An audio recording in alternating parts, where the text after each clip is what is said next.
तुळजापूर आणि नळदुर्ग शहराला कुरनूर मध्यम प्रकल्प बोरी धरण येथून पाणी पुरवठा केला जात असून दोन्ही नगर परिषदांकडे नळदुर्ग पाटबंधारे उपविभागाची मोठ्या प्रमाणात पाणीपट्टी थकीत असल्याचं समोर आलंय। त्यामुळे संबंधित नगर परिषद प्रशासन आणि ग्रामपंचायतीने 15 मार्च पर्यंत थकीत पाणीपट्टी भरणा करावी, अन्यथा पाणी पुरवठा खंडित करणार अशी माहिती नळदुर्ग पाटबंधारे उपविभागाचे अधिकारी रमेश टोकलवाड यांनी पत्राद्वारे केली आहे।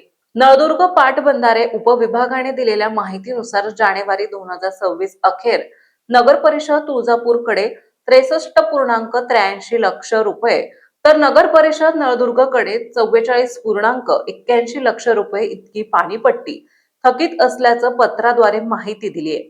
याशिवाय तुळजापूर तालुक्यातील 9 ग्रामपंचायतींकडे सुमारे 78 लाख रुपये पाणीपट्टी थकीत आहे। तुळजापूर नळदुर्ग नगर परिषद प्रशासनाकडे संबंधित ग्रामपंचायत विभागाने थकीत पाणीपट्टी भरणा करावी असे आवाहन नळदुर्ग पाटबंधारे उपविभागाकडून करण्यात आली आहे।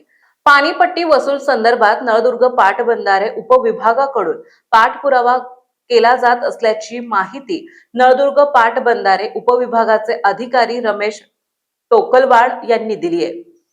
कुरनूर मध्यम प्रकल्पाच्या कालव्याच्या लाभ क्षेत्रातील सर्व शेतकऱ्यांनी सिंचनासाठी घेतलेल्या पाण्याची पाणीपट्टी भरून विभागात सहकार्य करावे असे आवाहन करण्यात आले। 15 मार्च पर्यंत थकीत पाणीपट्टी भरावी, अन्यथा कुरनूर मध्यम प्रकल्प बोरी धरण नळदुर्ग तलावातील वीज तोडणी करून पाणी पुरवठा खंडित करण्यात येईल असे देण्यात आलेल्या पत्राद्वारे केली आहे।